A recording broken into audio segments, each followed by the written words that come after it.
damos inicio al acto público del mes de diciembre del Instituto Argentino de Ciencia Genealógica.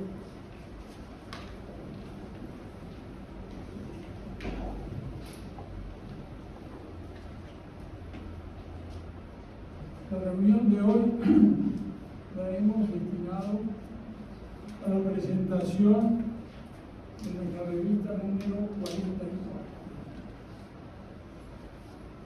Estamos sumamente complacidos de poder continuar este año con la práctica de años anteriores, donde concluimos el año presentando una revista. Según ustedes saben, lo que llamamos revista son volúmenes, una consideración. Hemos perdurado con esa nomenclatura imprecisa. Lo cierto es que estamos muy conformes de poder perdurar, con esa práctica de presentar a final de año estas según lo venimos haciendo estos últimos años. Y aplicando lo que hemos hecho también en números anteriores, los autores de los trabajos que integran la revista hacen una breve presentación de sus trabajos. Hoy son 9 los expositores. Sin duda van a ser cortas las presentaciones, no solamente. Empezamos entonces. Bueno, vamos a hacerlo además en la presentación. Cada autor va a presentarlo de acuerdo a la ubicación que tiene su artículo de la revista en los dos tomos. Empiezo yo, el primer artículo es mío y les agradezco ante todo por acompañarnos en esta presentación y espero que les resulte el artículo de mi autoría, del cual voy a hacer un muy apretado resumen. El conquistador Pedro de Zayas, o Zayas Peluca, nació. Está ahí. Está ahí, por eso no lo digo, porque está muy grande ahí y muy largo, es más fácil leerlo que decirlo. Pero bueno, les cuento que el conquistador Pedro de Zayas Peluca nació por 1515 en Puente del Arzobispo, Toledo, hijo de Luis Pérez de Zayas, que era vecino de Valdevedejos, también de Toledo. Y no se conoce el nombre de su madre, cuyo apellido debió ser Espeluca, que es una castellanización de Pluga, que es un apellido perteneciente a un linaje aragonés. Pasó Pedro de Zayas a la conquista del Río de la Plata como único médico cirujano en la expedición del adelantado Álvar Núñez Cabeza de Vaca, con quien partiera del puerto de Cádiz a fines de 1540. Fue un personaje de vasta instrucción, tal como queda reflejado en varios documentos existentes escritos de su puño y letra. No solamente actuó como médico cirujano en la Asunción, sino que participó con sus armas y caballos en varias expediciones. Casó en esa ciudad por 1560 con Inés de Medrano, con quien tuvo un hijo y una hija, que dejaron descendencia en Paraguay. Pero antes de su matrimonio tuvo varios hijos naturales con indias guaraníes que fueron criados como españoles y vivieron con él aún después de su matrimonio. Murió en Asunción en 1566. Su biografía ha sido muy poco estudiada y ese motivo fue el que me llevó a investigar su vida, origen y actuación, esclareciendo así algunos puntos que hasta la fecha resultaban confusos o errados. Por lo pronto, queda confirmado que sus apellidos eran Zayas y Peluca. Hasta ahora no se conocía el motivo por el cual el hijo mayor mestizo los usaba ensamblados, y visto el documento que el conquistador en la última década de su vida anexó el apellido de Peluca a su firma, este punto queda certeramente zanjado. Otra cuestión de importancia quedó resuelta con el hallazgo en el archivo de Asunción del testamento de Inés de Medrano, su mujer. En ese documento, fechado en diciembre de 1566, menciona que su marido había muerto ese año bajo disposición testamentaria y que había sido enterrado en sepultura propia en la iglesia matriz. Informa que tuvo con su marido un hijo y una hija, pero que antes del matrimonio él había tenido varios hijos naturales que vivían en su casa. Y pródigamente esta señora estableció en una de sus bandas que todos esos hijos naturales continuaran viviendo todos juntos con sus hijos en la casa de su morada y fueran sustentados y alimentados de toda facilidad. Inés de Medrano dejó como única heredera a su hija legítima doña María de Zayas y Medrano, ya que a su hijo Cristóbal no lo incluyó por considerar que aquel había heredado los bienes de su padre, que consideraba suficientes. Doña María de Zayas y Medrano casó con el capitán Jerónimo de Ovelar, hijo legítimo del capitán Pedro de Ovelar y de doña Francisca de Irala, quien era hija legítima del conquistador Gonzalo de Mendoza y de doña Isabel de Irala, cuya filiación estaba errada, tal como señala en el artículo. Ahora, los hijos naturales del conquistador Pedro de Zayas fueron Pedro de Zayas de Peruca, el mayor de sus hijos, como he dicho, que fue el único en firmar los dos apellidos de su padre. Formó parte de las campañas dirigidas por Juan de Garay. Martín del Banco Centenera, en su obra La Argentina, publicada en 1602, lo muestra como un héroe en los combates. En 1580 acompañó a Juan de Garay en la fundación de Buenos Aires, donde fue vecino encomendero, propietario de solares y tierras de Chácara y Estancia. Casó con la asunceña doña Beatriz de Cubillas y fueron padres de dos hijas que casaron y no tuvieron descendencia, y de un hijo varón que se llamó Luis de Zayas y Medrano, que de ese matrimonio con doña Juana Gómez de Sarabia tuvo sucesión que continúa hasta nuestros días, especialmente por Doña Reina. Otro hijo del conquistador fue José de Zayas, también vecino fundador de Buenos Aires, y luego de un tiempo regresó a Asunción. También fue hijo natural del conquistador Juan de Zayas, a quien el gobernador Francisco Ortiz de Vergara autorizó el uso de la espada el año de la muerte de su padre. Hernando de Zayas, el menor de los hijos naturales del conquistador, sirvió como lenguaraz, el traductor del guaraní al castellano, en varias misiones encomendadas por los gobernadores Dávila, Céspedes y Cabrera. Vivía en 1644, cuando se hizo merced de una cuadra en el ejido de la ciudad de Buenos Aires. Casado en esta ciudad con doña Inés de Godoy, viudo con doña María de Escobar, dejó sucesión con de su matrimonio. Para concluir, les comento que he investigado también el origen del linaje de Zayas, del cual existen referencias desde el siglo XII. La rama del conquistador se encontraba sentada en Toledo desde comienzos del siglo XV, y sus armas lucen en la magnífica capilla privada de los Zayas, erigida en esa ciudad en el siglo XVI, donde, entre pinturas originales del Greco, se exhiben el escudo partido y lucen en el primer cuartel 4 barras de gules en campo de oro y en el segundo 2 castillos de oro aclarados de gules puestos en palo. Estas mismas armas son las usadas por la rama establecida en Écija en el siglo XV. Muchas gracias.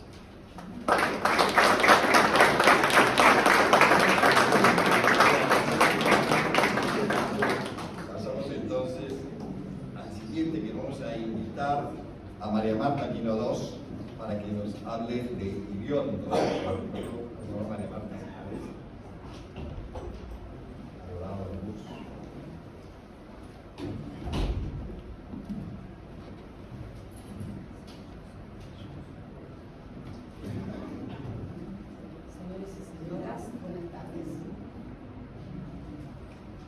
El heraldista Diego Molina de Castro, en su obra Revisión heráldica del mobiliario de Carlos Calvo, hace referencia a un trabajo inédito de Luis Sebastián Pérez Colman, en que establece el origen de los Iriondo en Santa Fe. El estudio que hoy expongo inicia su cadena genealógica en el pleito de hidalguía del año 1636, que obtuve en los archivos de Euskadi, Archivo Municipal de Escoitia, También solicité al Archivo Diocesano de San Sebastián las actas de bautismo, matrimonio y defunción de Abalsiqueta, El Goibar, Ascoitia, Bexama, Aspigoeta de Mendaro, para fundamentar las 8 primeras generaciones Iriondo a fin de llegar al fundador del linaje en Santa Fe, o en nuestro país, que fue don Agustín José Hermenegildo Iriondo Alberdi, nacido en el Goibar en 1753. Pasó a América hacia 1768, como ya veremos.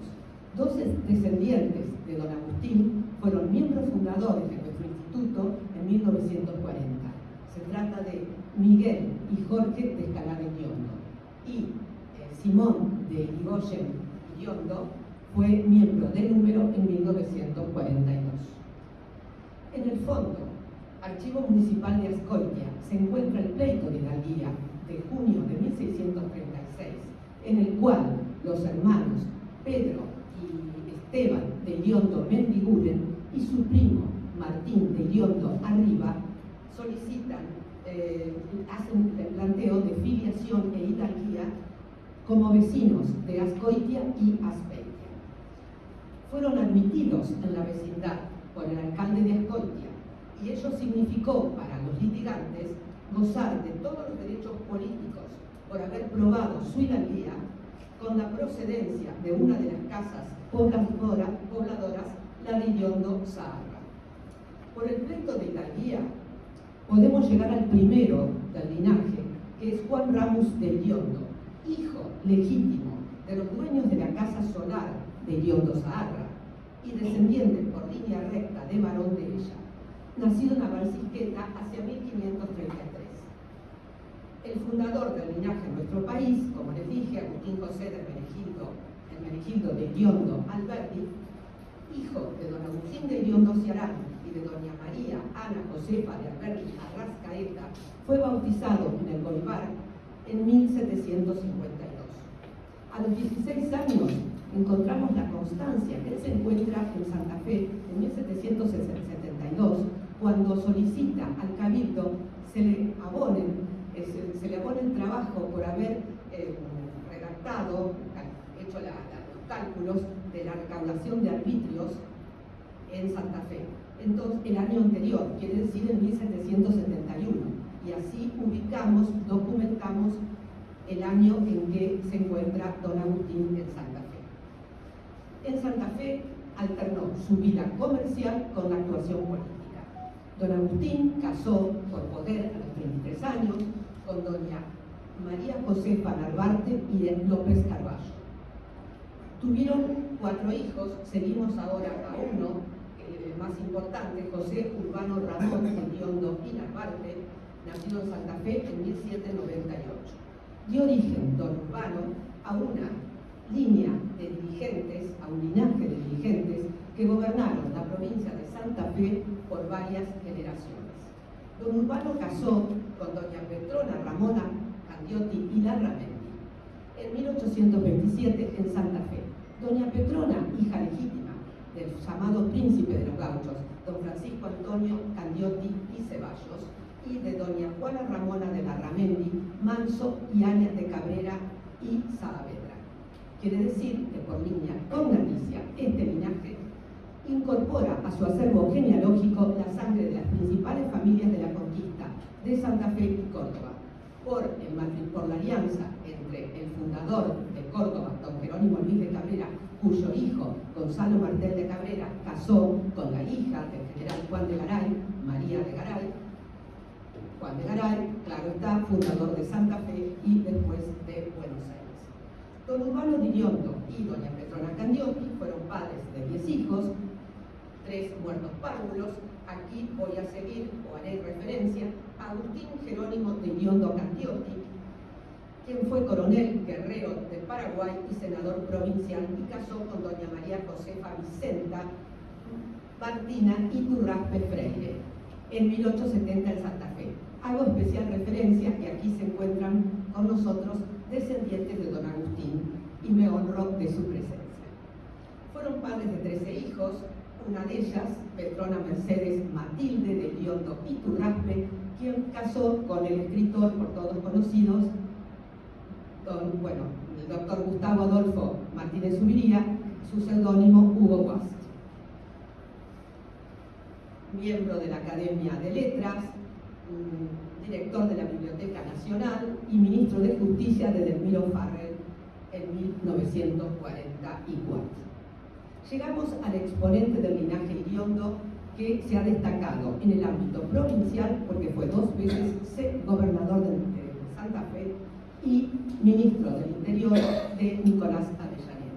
Me refiero a Simón de Iriondo Candioti, nacido en Santa Fe en 1836 y quien en la plenitud de su carrera política muere a los 47 años en 1883 en Buenos Aires, en la casa de su cuñado, el doctor Manuel Pizarro. Don Simón, el doctor Simón Iriondo, cursó estudios en Montserrat, en Córdoba, graduado de abogado en Buenos Aires, fue una de las figuras más descollantes de la política argentina de su tiempo. Electo senador de la Nación es cuando muere en el ejercicio de su mandato en 1883.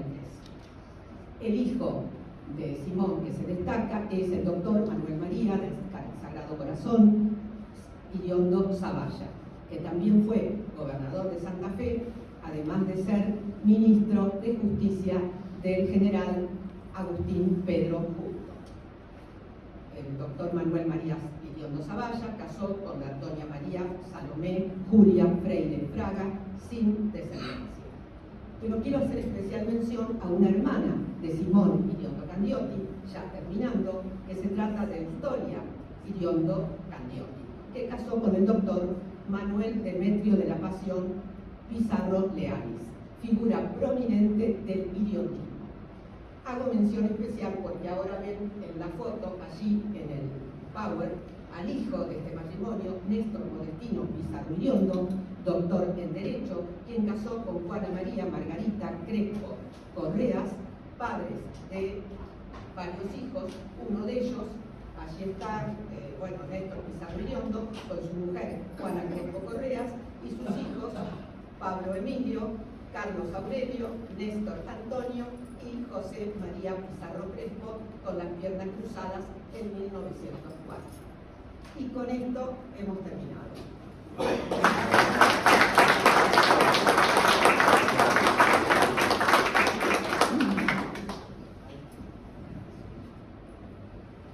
Vamos a pedirle a Juan Cruz Jaime Crespo que suba presentando su artículo María Kodama, su vínculo genealógico con familias correntinas.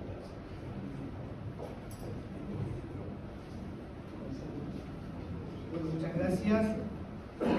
María Kodama nació en el Hospital Alemán de Buenos Aires el 10 de marzo de 1937 y murió pocas cuadras de allí en el Hotel de Suite el 26 de marzo de 2023. Bueno, como todos saben, se casó el 26 de abril de 1986 con Jorge Luis Borges, del que no voy a dar ni datos genealógicos ni biografía porque es una obviedad. Pero la vida pregeorgiana de María Kodama está plagada de lagunas y contradicciones que pueden leer detalladamente el artículo. La idea mía es tirarle algunas ideas para que compren la revista, no para que se vayan de casa viendo lo que escribí. Y cada afirmación que hizo sobre su familia en realidad escondía un misterio. En los múltiples reportajes que dio a través de toda su vida, repetía una y otra vez la misma historia familiar que nada tiene que ver con la realidad. Sobre la genealogía paterna, los Kodama, las estrictas leyes japonesas sobre confidencialidad de datos no me permitieron avanzar más allá de sus abuelos, a pesar de que tuve la colaboración de la Embajada Argentina en Japón y de la Embajada de Japón en Argentina. Así todo no me permitieron ver partidas del registro civil japonés. Lo que sí sabemos es que el padre, Yosaburo Kodama, era nacido en Nagano, según su partida de matrimonio, o en Togura, que es un balneario de la ciudad de Nagano, en su partida de matrimonio. Cuando se casa como fotógrafo y cuando muere como químico. María afirmaba que su padre era descendiente de samuráis, sin precisar demasiado lo que decía, y una vez le dijeron que el apellido Kodama tenía una lejana ascendencia mongola de 10 siglos. Ella quedó muy impactada con la noticia, pero claramente no pudo documentar estas aseveraciones sobre su genealogía paterna, a pesar de que en los reportajes habla exclusivamente de de su padre y nunca habla de su madre. Y justamente sobre la genealogía de la madre es que me empecé a interesar cuando leí el libro de María Esther Vázquez, Las mujeres de Giorgi, se llama el libro, muy bueno, Borges y Esplendor y Derrota. María Esther Vázquez, por supuesto, que lo amaba a Borges y la detestaba a María Kodama. Y cuando habla de los padres de María Kodama, dice que María Kodama, la madre de María Kodama, era hija de un judío alemán, Schweitzer, y de una señora de origen español, Dorila López. Más tarde, cuando Leila Guerriero le hace una entrevista a María Kodama en el 2014, muy extensa, que puede ver en internet, le dice: usted de niña vivía con su madre y con su abuela, pero ¿cómo se llamaba su abuelo? Y María Kodama le dice: ni idea, y se hace un silencio incomodísimo en la entrevista y no se sigue con esto. Entonces dije, bueno, vamos a ver un poco qué vemos, y en la partida de definición de la mamá de María Kodama, de María Antonia Schweitzer de Kodama, dice ahí que era hija de Abraham Schweitzer y de Dorila López. El nombre de Abraham Schweitzer me hizo acordar que yo tenía en el libro de Corrientes a Abraham Schweitzer como el decán del presidente Justo, de una familia muy conocida de esquina Corrientes. El tema es que yo lo tenía casado con una señora Raquel Camacho y con varios hijos, ninguno de los cuales se llamaba María Antonia. Bueno, la biografía del coronel Schweitzer es muy conocida porque fue decán del presidente Justo y murió en un accidente de aviación junto con el hijo del presidente Justo en 1938, cuando inauguraron el puente Uruguayana Paso de los Libres. Entonces, siendo el nombre y el apellido tan poco comunes, no creía que hubiera muchos Abraham Schweitzer, me fui al archivo de tribunales y pedí la sucesión de Abraham Schweitzer. Y me sorprendí tanto como Raquel Camacho, cuando empezó la sucesión del marido, y se dio cuenta que apareció una nena, María Antonia Concepción López, solicitando ser hija natural reconocida del causante, presentando como testimonio su partida de nacimiento rectificada y el juicio que por filiación natural le entabló y le ganó Dorila López a Abraham Schweitzer, quien lo reconoce como hija natural el 20 de mayo de 1933. Por supuesto que Dominga Dorila López, la abuela María Kodama, no era española, era correntina. Fue bautizada en Corrientes el 10 de octubre de 1885 y murió después de 1953, según la misma María Kodama decía que cuando conoció a Borges a los 16 años, o sea, en 1953, ella vivía en su casa con su mamá y con su abuela materna. Dorila llegó de muy chica a Buenos Aires porque su madre, Concepción López, se encuentra censada en Buenos Aires en 1895 como correntina, cocinera, 30 años, viuda, con sus hijos Dorila, Federico y Alberto, que ya era porteña, por lo que podemos decir que Concepción López llegó de Corrientes a Buenos Aires entre 1886 y 1893. No, ella era hija natural única. Todos eran. Saltándonos atrás en el tiempo, en 1869 volvemos a encontrar a Concepción López censada de 4 años en Corrientes, como sirviendo en la casa del comerciante alemán Juan Falek con su mamá, Felisa López, 18 años soltera, y su abuela María López, 50 años viuda. Y como ya no aparece en el censo provincial de 1857, quedan para futuras investigaciones la oriundez y descendencia de estas señoras López, que por 3 generaciones por línea de ombligo son la madre, la abuela y la bisabuela de María Kodama. Pero claro, María Kodama, más interesantes parentescos en Corrientes, tiene por su abuelo materno, el del que nada sabía ella, según ella, y que era nada menos que el decán del presidente Justo. Era Abraham, hijo de Fernando Schweitzer Stel, que era un entrerriano hijo de suizos del cantón de Zúrich, casado en esquina en 1879 con Juana Barrios Olivera, tataranieta de Bernardo Olivera y Gregoria Morales Alegre, doña Goya, que le da el nombre a la ciudad de Goya de Corrientes. Juana Barrios era hija de Cayetano Barrios y Eulogio Olivera. Cayetano era nieto de Julián Barrios, y los otros nietos de Julián Barrios eran los Gallardo Barrios, que están muy estudiados en Corrientes, con numerosa sucesión, como Justo Álvarez Salles, Indalecio Álvarez Salles, y entre todos los descendientes, Carlos Fernando Rosenkrantz Álvarez Salles, juez de la Corte Suprema de la Justicia de la Nación, que resulta ser sobrino en 6º grado de María Kodama. Por su parte, Eulogio Olivera de Barrios era hermana de Miguel Olivera La Rosa y de Carmen López.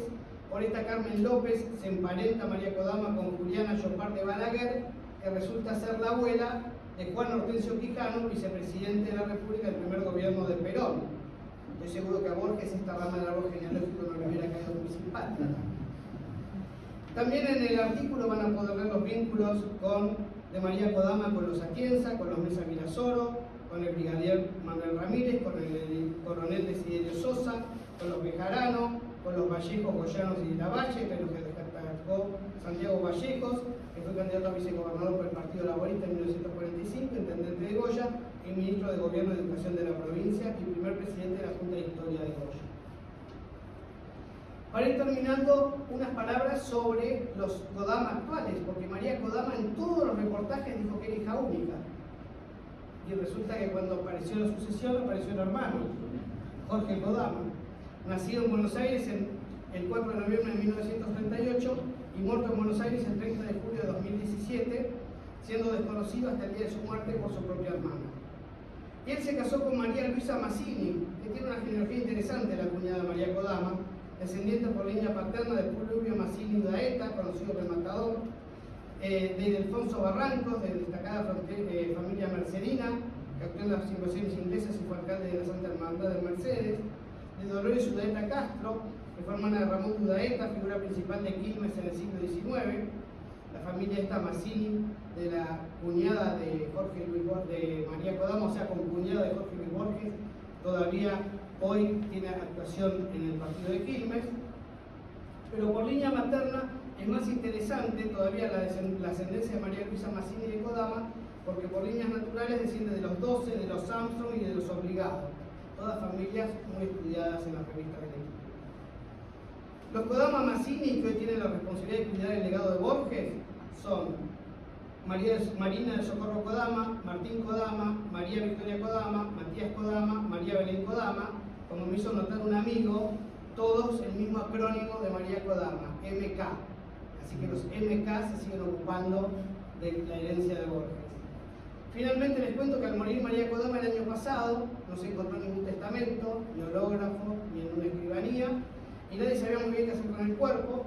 Una amiga propuso usar como sepulcro transitorio un espacio que tenía disponible en Parque Memorial. Quiso el destino que a unos pasos de distancia está enterrada María Kodama, está enterrado Jorge Kodama, el hermano que nunca quiso reconocer. Y me parece que esto es el mejor final borgiano que le podemos dar a esta historia. Muchas gracias.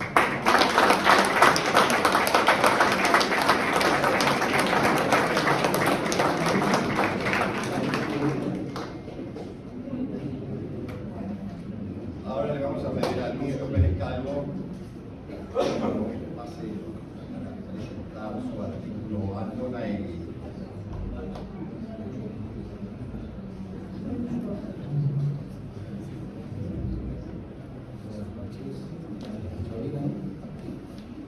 Voy a referirme a la Universidad de los Andonaegui.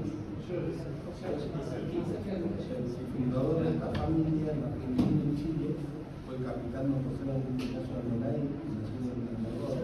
No se oye. No se oye. ¿Ahí se escucha mejor? Sí. Quien era hijo natural de don Juan José Andonaegui octavo señor de mayorazgo de la Torre de su apellido, y de doña Ana María Liberta Ursuriza, que murió soltera.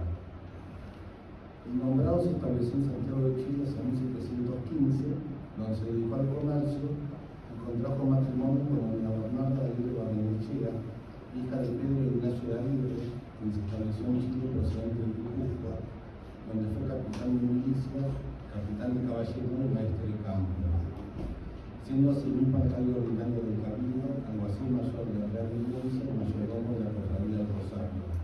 Y de nuevo Juana Barrenechea y Pimienta, quien descendía al conquistador Melchor Récica, llegado a Chile en 1547 como parte de la fuerza del general Juan José. De este matrimonio nacieron 10 hijos, de los cuales 6 fueron religiosos. Uno falleció infante y los otros 3 restantes dejaron amplia descendencia.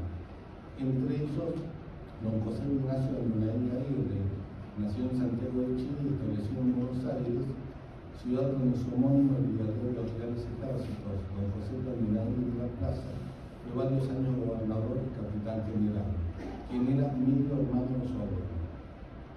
Antes de partir para Buenos Aires, fue padre de un hijo natural que permaneció en Chile con descendencia que llega hasta la actualidad en el país trascendente.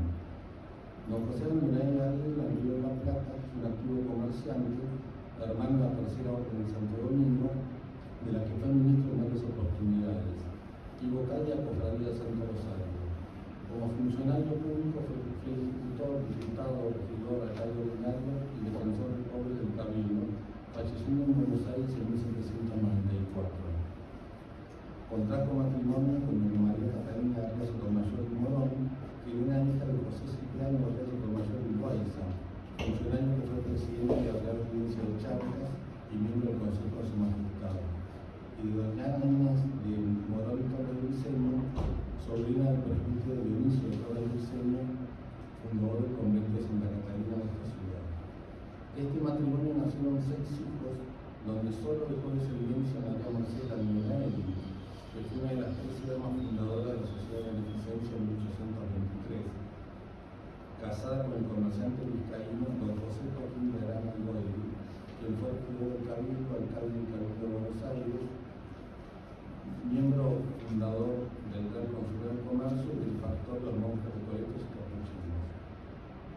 Otros hijos de este matrimonio fueron Ana Josefa Andonay, que fue declarada legalmente insana, nombrándose a su hermana mayor como su curadora, casada con don Manuel Gallego Lautarce, nació en Albacete, de profesión militar, que fue caballero de la Orden Tercera de Carlos III y secretario general del Virreinato de Río de la Plata.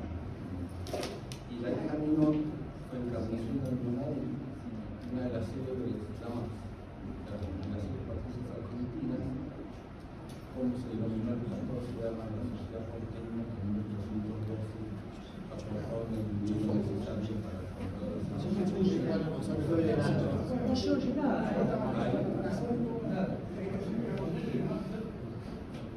ahí se escucha mejor. Sí, pero ponételo más cerca.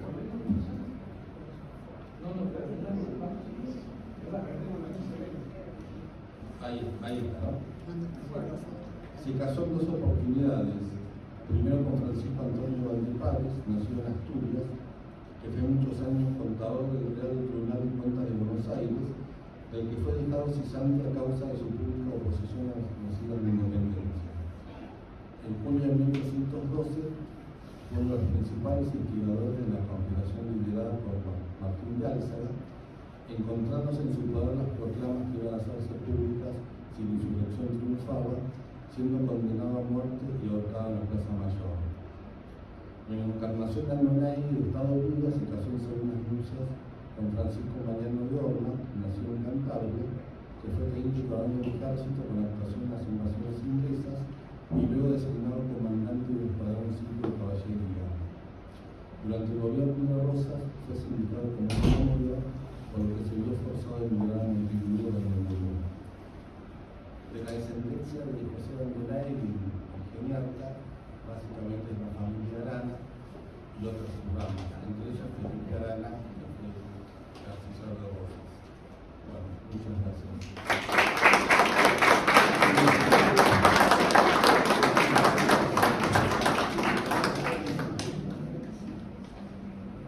Roberto Azagra,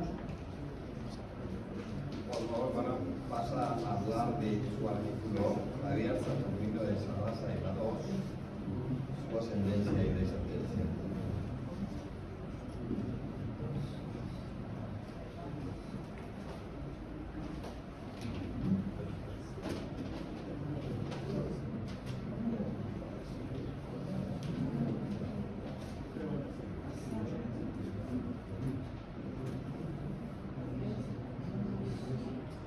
Hola, buenas noches.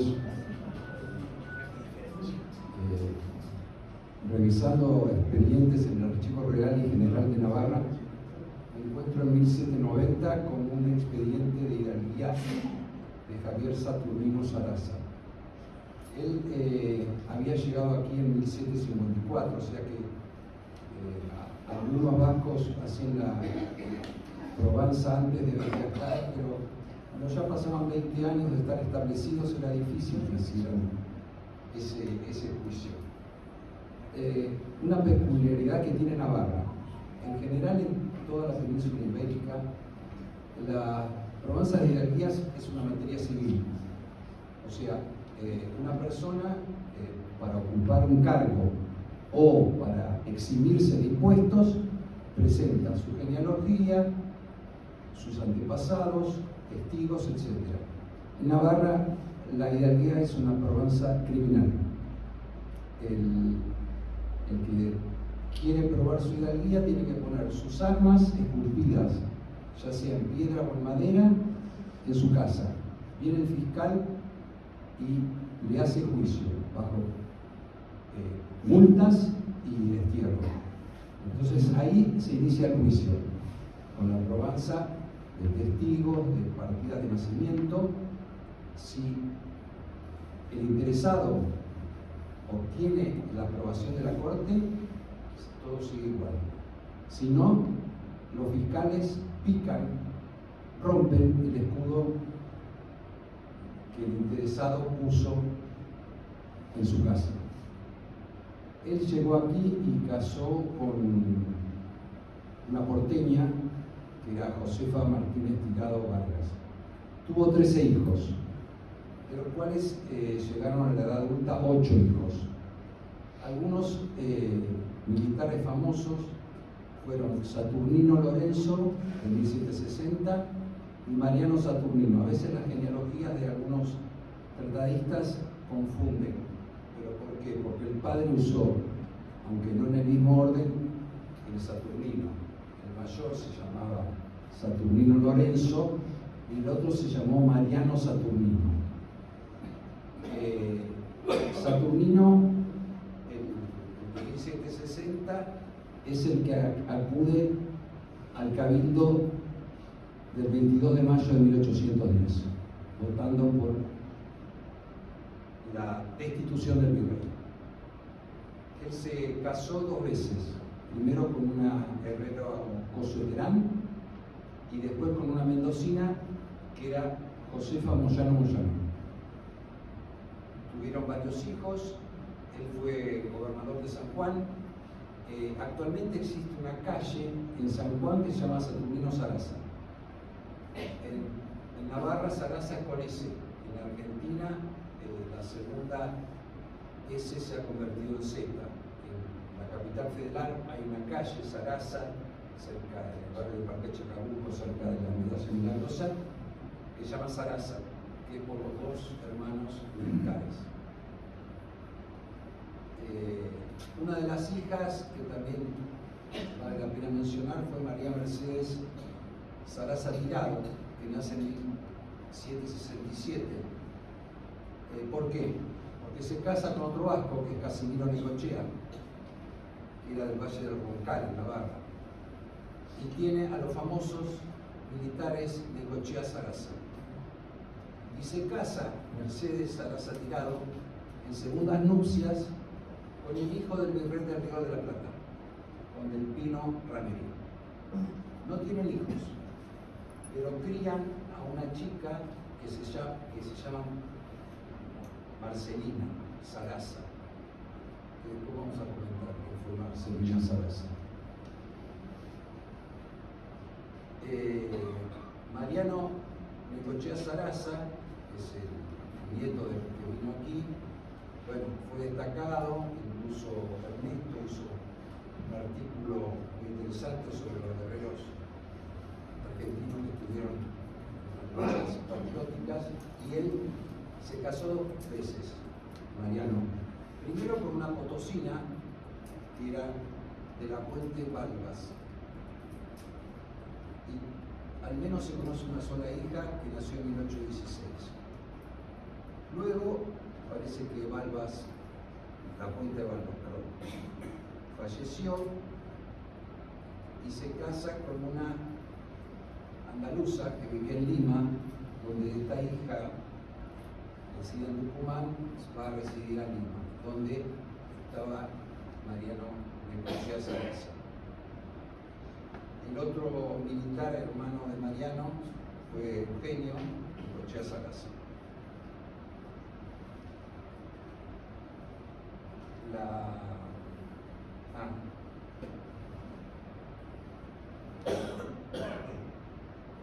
uno de los hermanos fue, Sarasa Tirado fue un párroco, un presbítero, que fue primero agregado a la Montserrat y después fue titular en La Piedad, Nuestra Señora de la Piedad. Por los datos de un poder y por una sucesión que está en el Archivo General de la Nación, el padre tuvo dos hijas. Marcelina Sarasa, que es la que se casa con un becar de la parroquia del Socorro, era un becar que venía de Chile.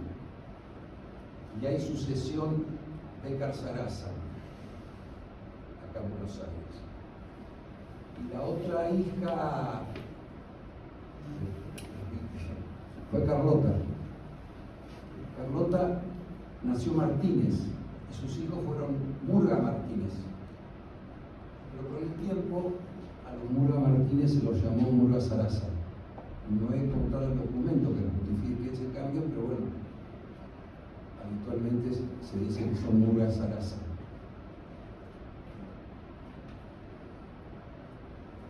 Después otra de las hijas, Sarasa Tirado, casó con otro vasco, quien había nacido en Oñate, era Narciso Iranzuaga.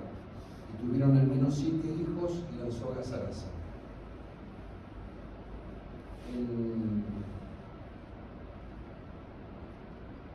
Adela Sarasa Moyano,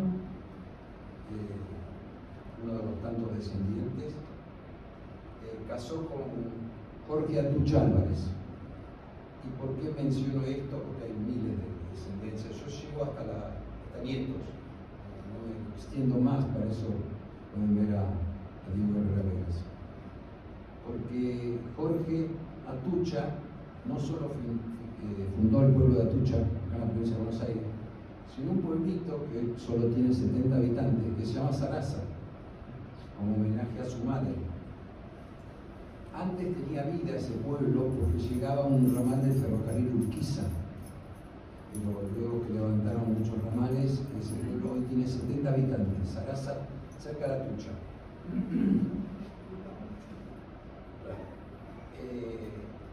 Un escritor que suele hacer notas en La Nación, Daniel Balmaceda,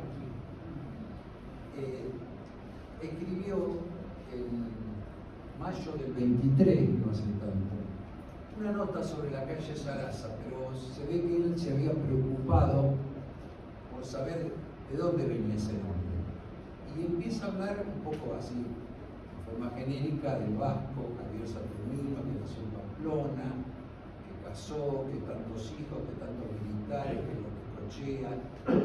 Bueno, y es interesante ver todo el proceso, uno de los tantos que han llegado aquí, pero por lo menos yo rescato que de ese expediente se sabe más de lo poco que se conocía, porque Carlos Calvo trata a Sarasa, pero lo trata mal, y de todas las líneas que podían converger descendientes, solo toman a los Domínguez Sarasa.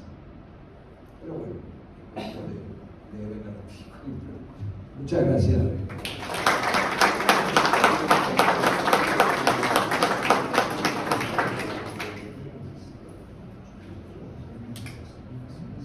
Le vamos a pedir a Tomás Mocar que pase para presentar su artículo Los Romeros de Camaño, Buenos Aires, Historia, Geografía, Heráldica y Área.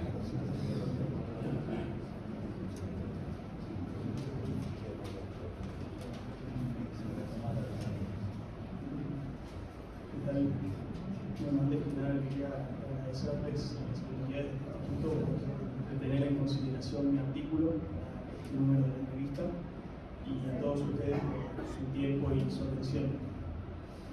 En nuestra sociedad argentina, heredera de la sociedad hispana y a su vez de la sociedad romana, tenemos muy en cuenta, muy presente al linaje de Baronil, a esa familia, a ese apellido que de padre a hijo, línea de varón, nos llega a nosotros después de siglos y que en genealogía sea es tan importante.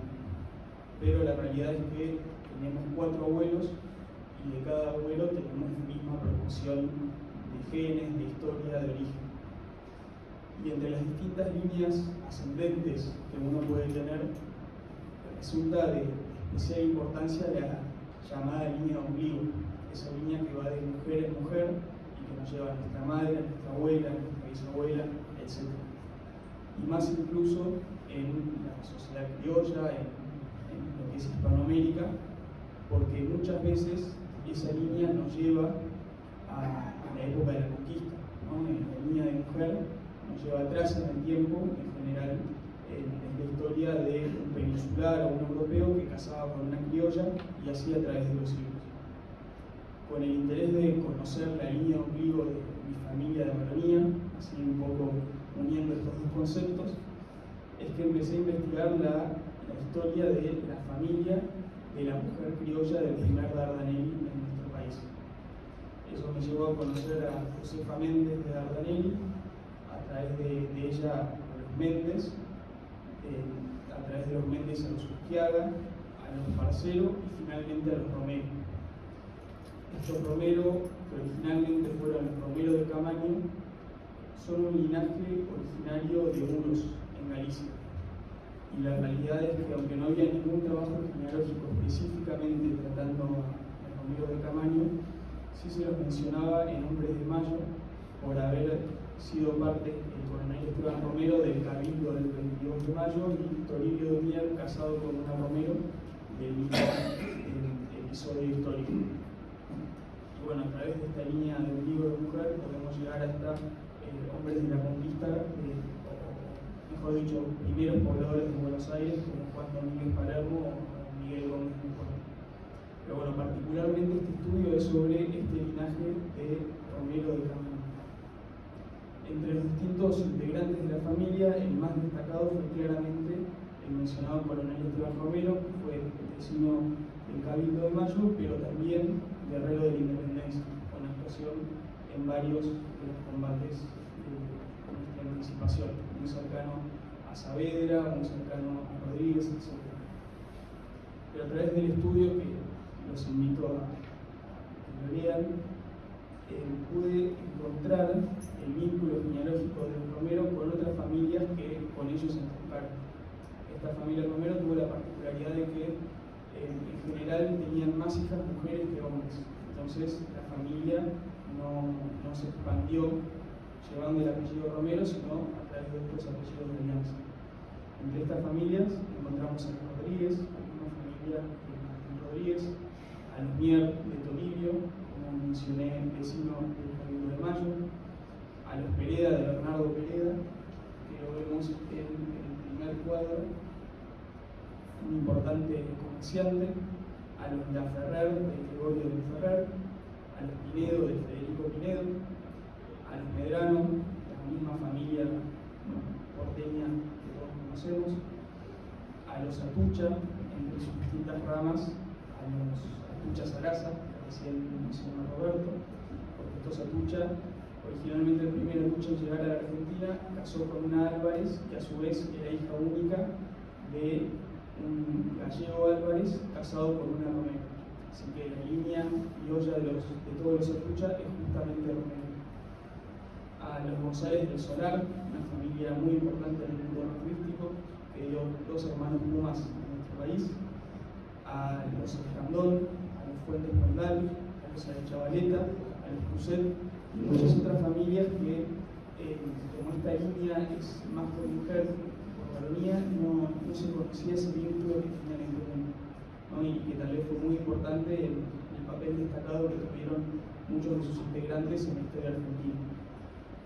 Sumado a ello, Romero es un apellido dentro de todo bastante genérico, por así decirlo, lo que hace que haya familias Romero en todo el país, en Tucumán, en Corrientes, incluso en Paraguay, en Uruguay, y por eso tal vez este vínculo no estaba tan claro previo a este trabajo.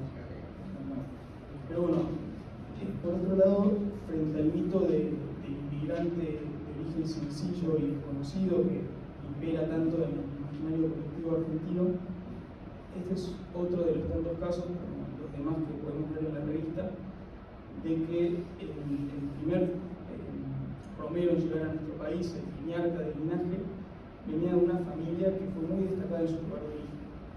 Los Romero de Camaño en Muros fueron hijosdalgos, ostentaron los principales oficios de esa villa y tuvieron escudos más que probados que también analizó en el trabajo. Algo muy curioso de la heráldica de Romero, que también es una muestra de cómo la heráldica muchas veces trae a colación elementos que son interesantes de lo histórico, es que el escudo de los Romero es parlante y muestra bordones, que los bordones son una especie de bastones que llevaban los peregrinos. Estos peregrinos, se decía en aquellos tiempos, que estaban en romería, ¿no? Romería significaba que se encontraban en viaje por una devoción. Entonces el origen de la familia no es como podemos imaginar, digamos, en una mentalidad más intuitiva de la planta del romero, ¿no? Sino que tenía que ver con una familia vinculada a los peregrinos, que obviamente en Galicia tiene una importancia mayúscula. Y por otro lado también está el mito que quise de alguna manera refutar en este artículo, de que el inmigrante que llegaba a nuestro país lo hacía de alguna manera en una tabula rasa social. El inmigrante venía en la época del virreinato y no tenía ningún tipo de contacto y venía a hacer su vida desde cero, ¿no? con una foja en blanco y hacer la América a partir de bueno, su esfuerzo, pero sin ningún tipo de vínculo. Justamente el caso de los Romero es distinto. En Muros, en la villa de origen, que es un pueblo muy chico de Galicia, encontré a otras familias que también tuvieron una actuación muy importante en nuestro país. Esas familias son los Miraldes y los Lagos. Ambas familias son originarias también de Muros y originalmente los Miraldes son Miraldes de Camaño, recordemos que los Romero son Romero de Camaño, y la madre del primer Lagos en la Argentina era Teresa Romero de Camaño. Claramente alguna relación con tanta niña en un pueblo tan chico y tan poco poblado tenía que haber. Lamentablemente los archivos parroquiales gallegos no me dieron mucha respuesta, así que no pude encontrar el vínculo genealógico exacto, pero yo suponía y supongo que existiría. Y sumado a eso, a través de esta investigación descubrí que no solo era un vínculo genealógico en el muro de origen, sino que el fundador del linaje Romero en Buenos Aires, Eugenio Romero de Camaño, figura como padrino de uno de los hijos de Miraldes en Mendoza. Y el primer Miraldes en Argentina figura como padrino de uno de los hijos del primer Romero en Buenos Aires. Así que claramente había un vínculo en la familia. El primer Romero, Eugenio Romero de Camaño, era comerciante en Buenos Aires y comerciaba con bienes que se transportaban de Chile a Buenos Aires a Chile, y seguramente una parada obligatoria sería Mendoza, así que tal vez eso explicaría incluso parte de la historia del desarrollo de esta familia. Entonces, en resumen, para poder invitarlos a leer el artículo, ¿qué contiene? Contiene, en primer lugar, la descripción y el análisis exhaustivos de las armas del Romero de Camaño. Los Romero de Camaño son una familia de las más principales de Muros y hay registros históricos por lo menos desde el siglo XV en Muros, e incluso un origen, diría, más mítico, porque no me animo a dar un sustento científico de la familia, en el siglo II y siglo XIII. Las armas proliferan en todo Muros, hay cantidad de piedras armeras y de registros históricos. Por suerte tuve la generosidad de que la Biblioteca Nacional de España me compartan información digitalizada de Muros, que pude sumar al artículo. Después también sumé contribuciones a la heráldica de los Parada, la familia de la madre de Eugenio Romero de Camaño, a la heráldica de los Miraldes y de los Lagos. Los Miraldes fueron una familia que seguramente tuvo un tronco común con los Miraldes de la zona, que tuvo descendencia muy vinculada a familias con títulos nobiliarios en Galicia y en México. Así que ahí hay mucho potencial de una investigación más exhaustiva. Los Lagos, por otro lado, brillaron por su actuación en nuestro país. La familia de Darío Lagos, por ejemplo, no se destacó tanto en sus muros de origen, era una familia más sencilla, pistas que nos podrían llevar a dilucidar su era. Después también está el origen mítico de la expresión y la genealogía del Romero de Camaño en Muros, el itinerario del Romero de Camaño en Buenos Aires para archivos parroquiales, civiles, notariales, etc. La transcripción de los testamentos de Eugenio Romero de Camaño, el fundador del linaje, y su mujer Juana Bautista Silva, las memorias autobiográficas del coronel Esteban Romero, el más destacado de la familia, que lamentablemente no contamos con un retrato suyo, aunque fue un personaje muy importante en la historia de nuestro país. Una somera genealogía de los Lagos y los Miraldes, más que nada en su origen gallego en Muros, porque en todo el itinerario genealógico en Argentina ya lo desarrolló Herrera Vega, si no quería ser repetitivo. Y finalmente una serie de retratos y árboles genealógicos, entre los que se encuentran los retratos que pueden ver en pantalla y bueno, muchos otros. Así que espero que lo disfruten y cualquier comentario, corrección, adición es más que bienvenido. Muchas gracias.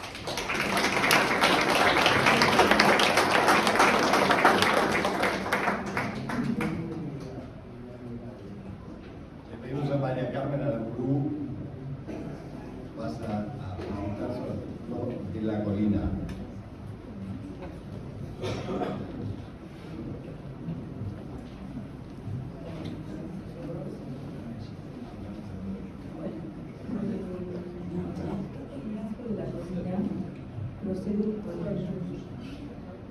El linaje de la Colina procede originalmente de la villa de Barrios de Colina, cuyo nombre...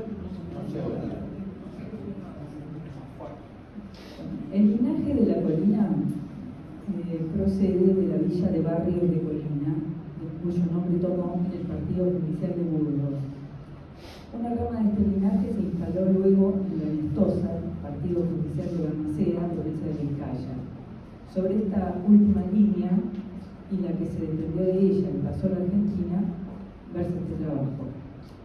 En esta villa, Domingo de la Colina Prado casó en 1637 con doña Lorenza Ortiz de Rosas. Ellos fueron padres de Pedro de la Colina Prado Ortiz de Rosas, bautizado en la Nestosa en 1642. Se casó allí con Teodora Cano Santiesteban, escudero de Rosas. Ellos fueron padres de Mateo de la Colina Cano, que nació en 1693 en la misma villa, y casó allí con Manuela Escudero Gilón en 1724.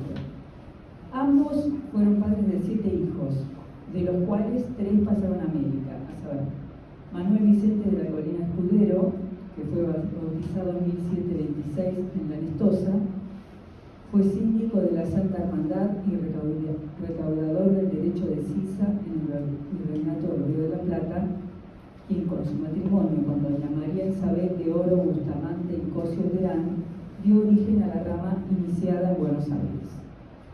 Juan Lucas de la Colina Escudero fue bautizado en la Nestosa en 1733, de donde obtuvo oficio de alcalde ordinario y dio origen a la rama que llamaremos de La Rioja. Él casó en primeras nupcias en la ciudad de La Rioja en 1759 con doña Francisca del Rosario Carreño y Bazán, y en segundas nupcias con doña Isabel Ignacia de Villafañe Brioso, sin descendencia de sus segundas nupcias. Y el tercero de estos hijos, que fue Ventura José Vicente de la Colina Escudero, fue bautizado en la Nestosa en 1738 y casó en la ciudad de Santa Fe, provincia de Santa Fe, el 26 de octubre de 1761 con doña Antonia Rodas Izarralde Aguilera, fallecida allí en 1764. Desconocemos si durante el corto tiempo que duró el matrimonio tuvieron descendencia. Respecto de la rama de Buenos Aires, veremos que Manuel Vicente de la Colina Escudero y doña María Isabel de Oro Bustamante fueron padres de 11 hijos. Destacamos al presbítero don Bernardo de la Colina de Oro, quien participó en el cabildo del 22 de mayo de 1810 y en la fundación de la Universidad de Buenos Aires. Se incluye en este trabajo la poco conocida descendencia de Marcelo de la Colina de Oro.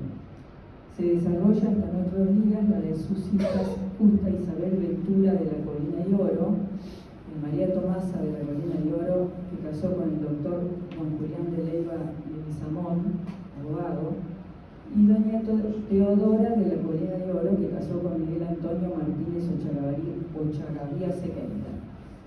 Respecto de Justa Isabel Ventura de la Colina de Oro, diremos aquí que casó con don Manuel Bustamante Ceballos y con él fue madre de Carmen Bustamante de la Colina y de María Loreto Bustamante de la Colina, que casó con don Fermín de Irigoyen Calderón. Padres, entre otros, del doctor Bernardo de Irigoyen Bustamante, que fue ministro de Relaciones Exteriores y ministro del Interior de Nicolás Avellaneda, ministro del Interior del presidente Roca, que participó en la rebelión de 1890, presentó al UCR en el Senado de la Nación desde 1894 hasta 1898, gobernador de la provincia de Buenos Aires. Respecto de la rama de La Rioja, debemos decir que el rasgo distintivo es la cantidad inusitada de matrimonios endogámicos que se verifican entre sus miembros y que sus integrantes destacaron en diferentes ámbitos.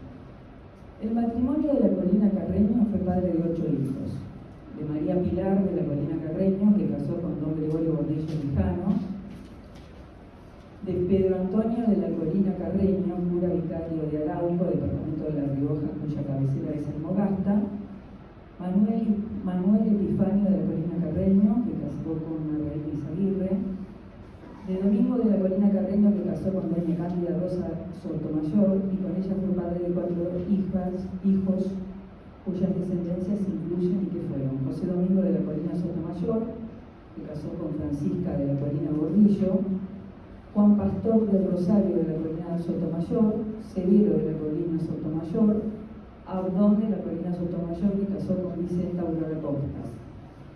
Nicolás de la Colina Carreño casó con doña Gregoria Sarmiento Sotomayor.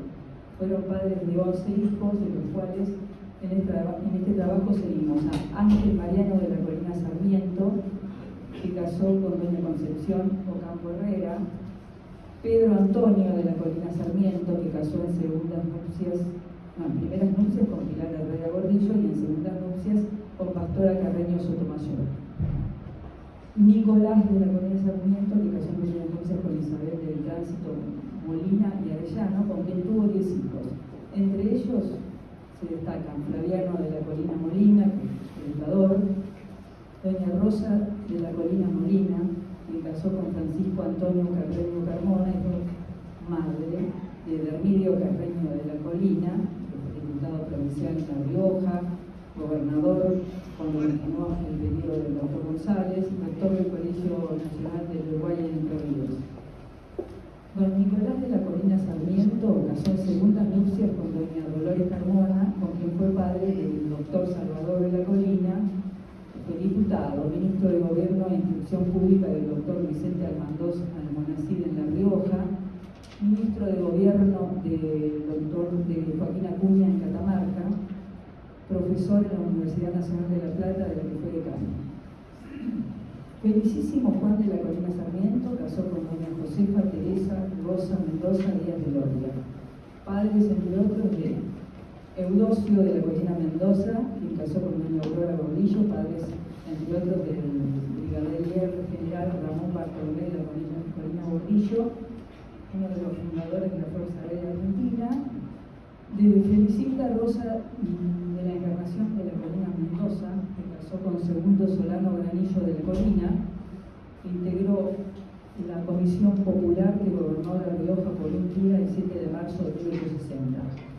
Abuelos de mi primo, el doctor Héctor Ernesto Fernández, a quien le agradezco su presencia acá. Después, María Máxima de la Colina Mendoza, que casó con José Domingo de la Colina, bisabuelos de la doctora Aurora de la Colina Ferrara, también presente en esta sala, quien es, bueno, de Quiti. Esta doctora de la Colina es una de la Colina de pura cepa, porque desciende tanto de José Domingo, de Nicolás y de doña Pilar de la Colina Carreño. Muchas gracias a ella y a todos por acompañarnos.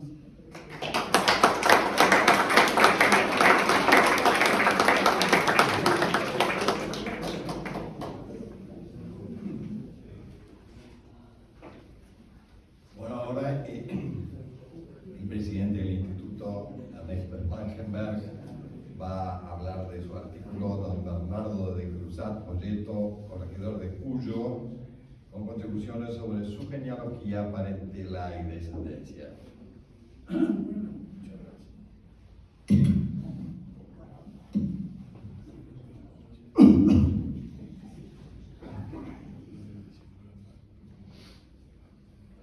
En este trabajo amplío las noticias genealógicas sobre un personaje que ejerció funciones de corregidor en la antigua provincia de Cuyo, territorio que hasta 1776 formó parte de la Capitanía General de Chile.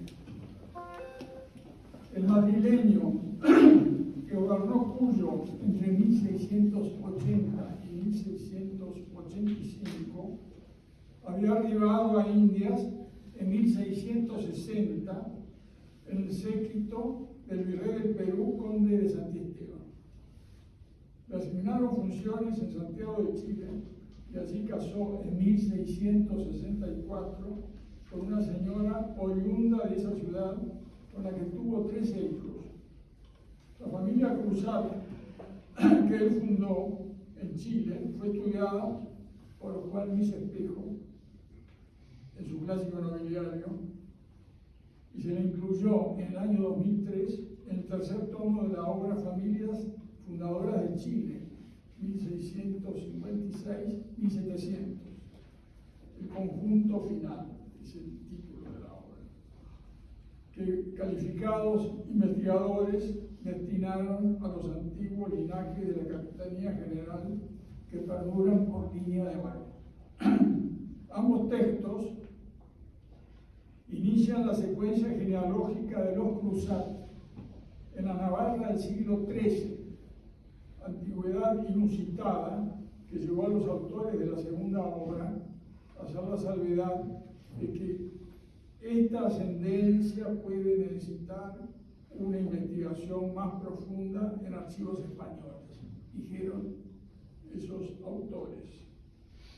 Registré esa advertencia y con ojo crítico examiné procesos de hidalguía del Consejo Real de Navarra y diversos trabajos publicados en Navarra en los que los autores, paleografía mediante, dieron a conocer documentos de los siglos XIII y XIV referidos al linaje.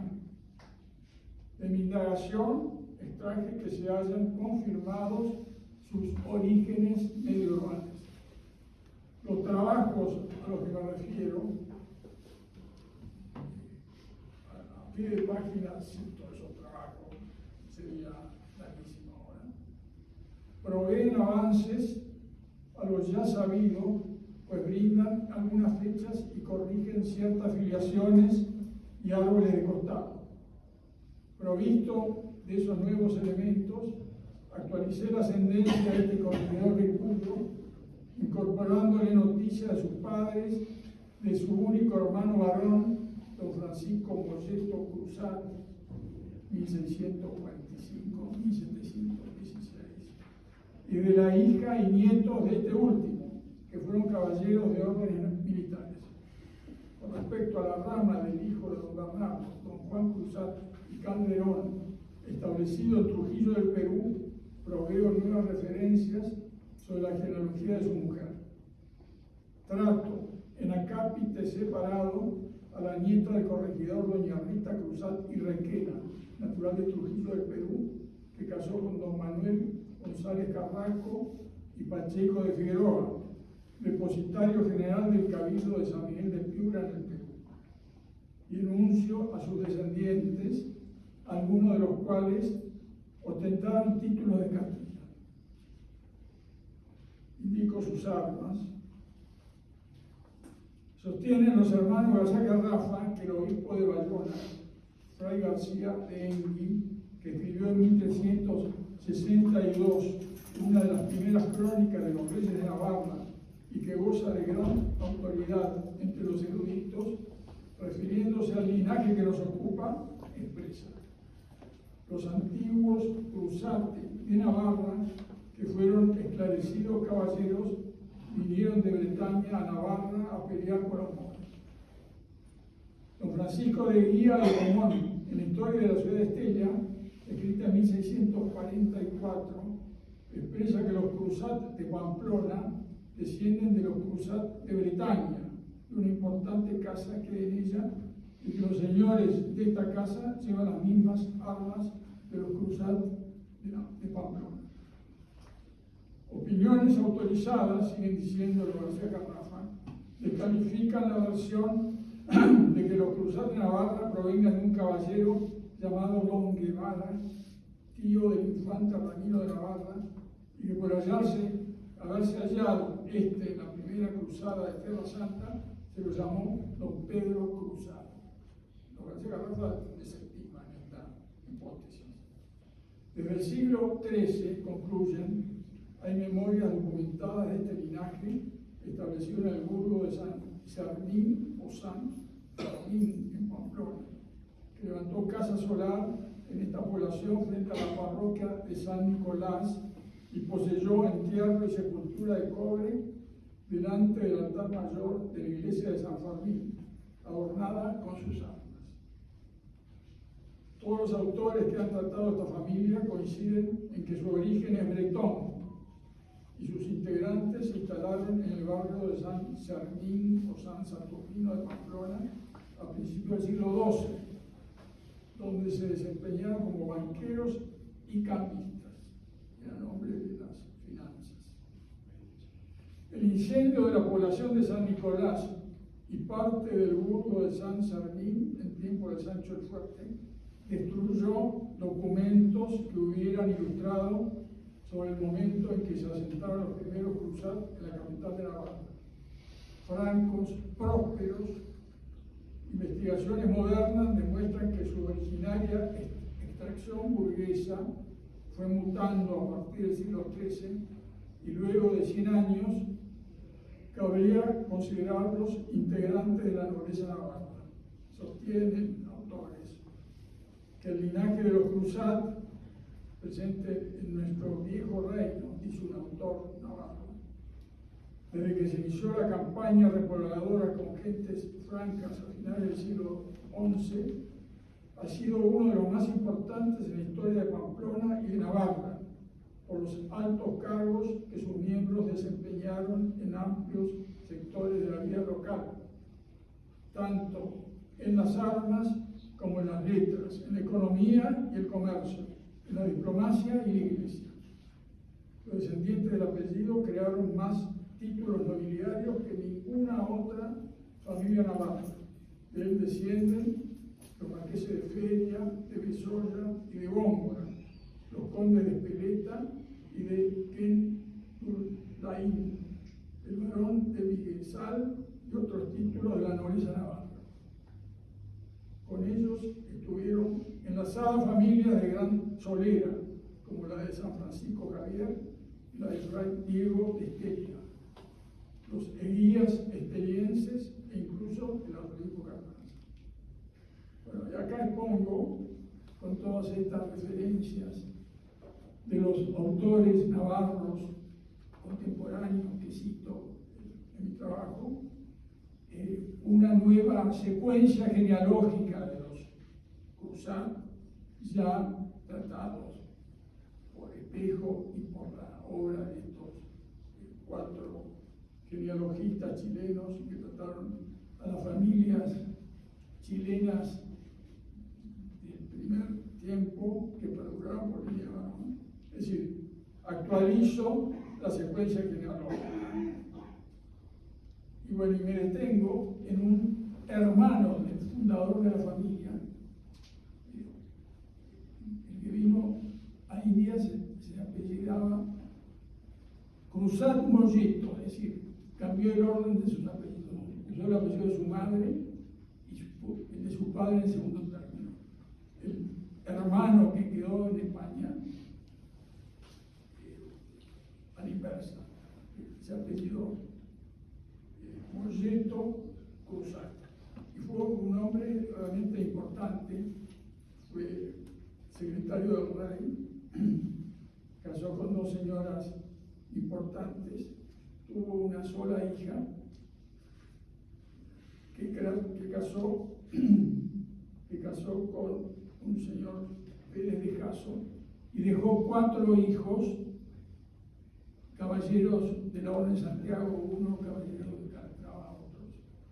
Tuvieron gran importancia en España. Y me detengo en una rama peruana de este linaje, de doña Rita Cruzat y Requena, que se trasladó, que se casó con un señor de San Miguel de Piura, en el Perú, don Manuel González Carrasco y Pacheco de Figueroa, y dejó allá importante descendencia. Una de las nietas de doña Rita Cruzat se casó con el marqués de Salinas, único título de Castilla que tuvo presente en vida. Nada más.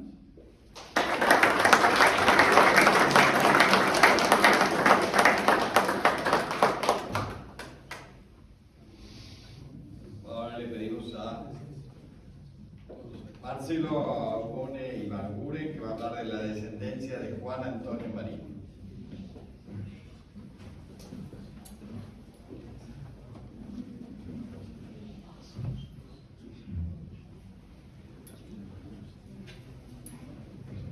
Bueno, seré bien breve dado que soy el último.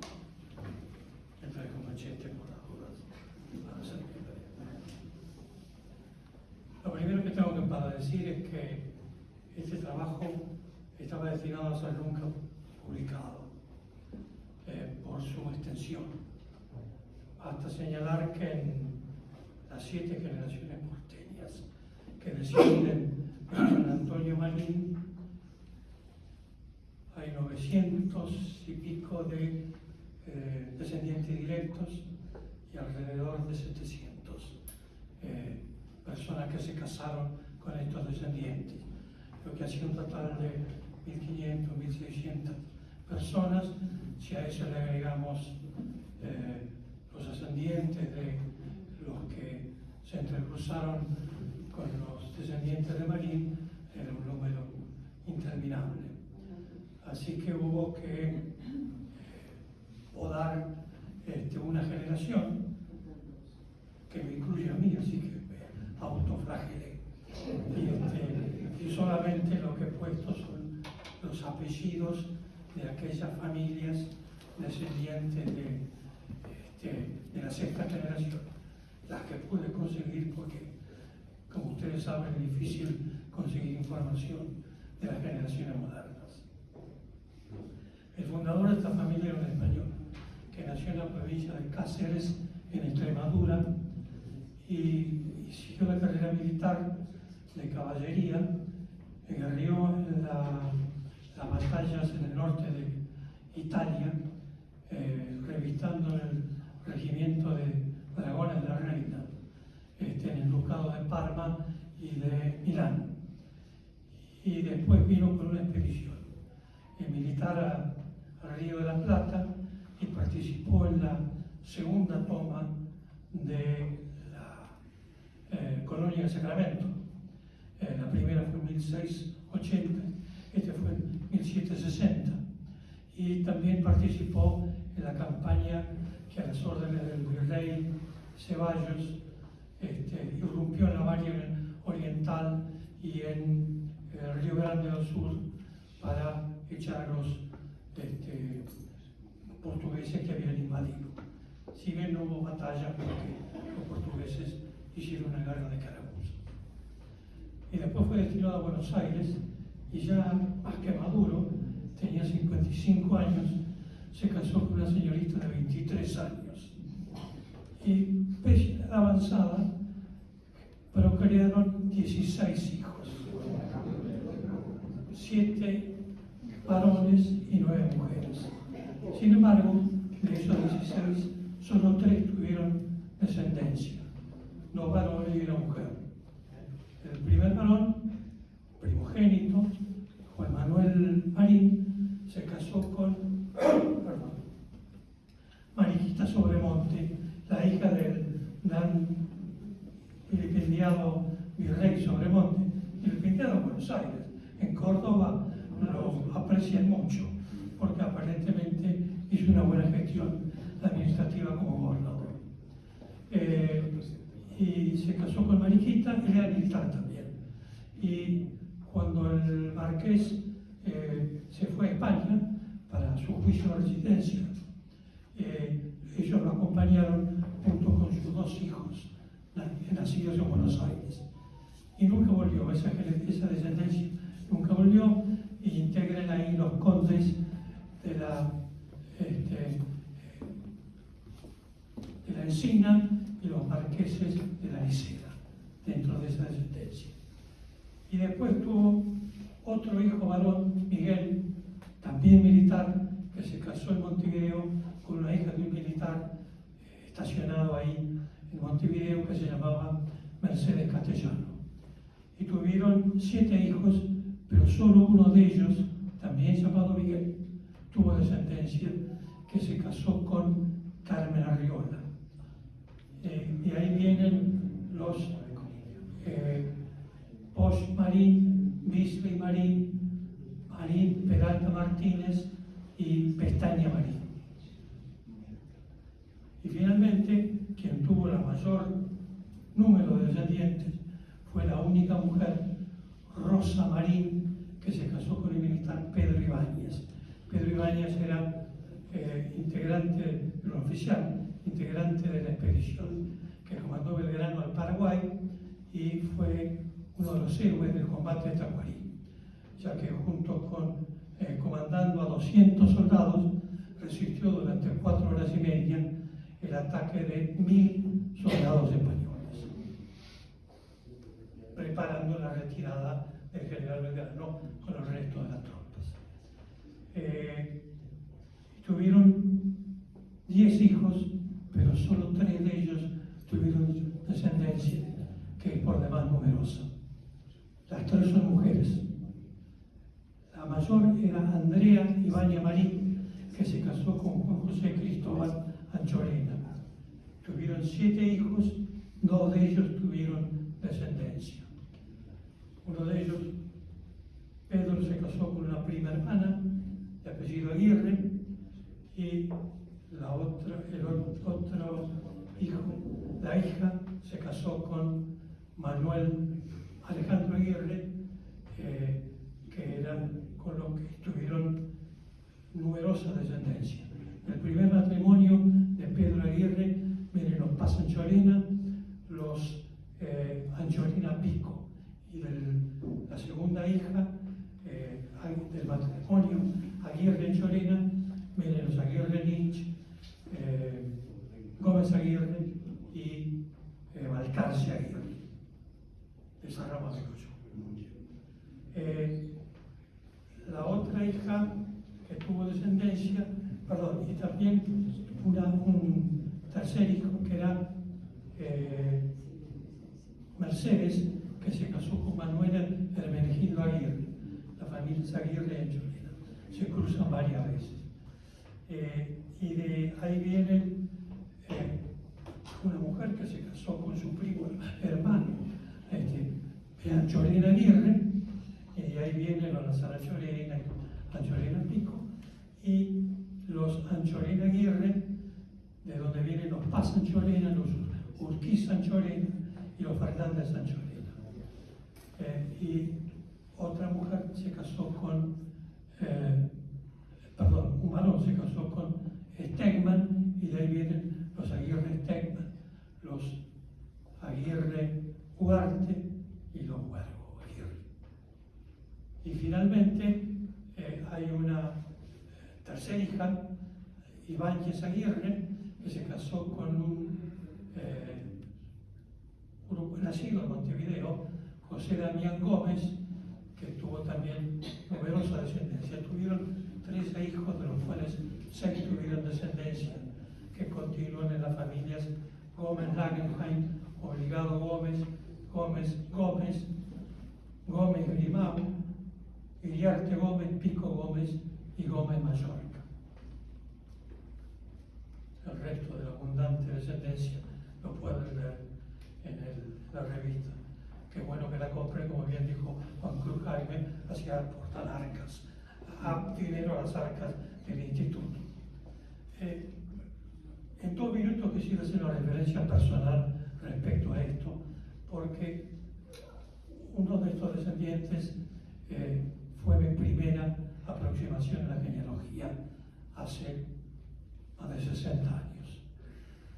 Cuando yo era chico, tenía 13 años, en mi familia escuché que el marido de Mercedes Aguirre, que era Juan Anchorena, que era un hombre muy rico, había otorgado un testamento donde generaba un legado con bonos del Tesoro Nacional y de las provincias que tenía que ser repartido de la siguiente forma.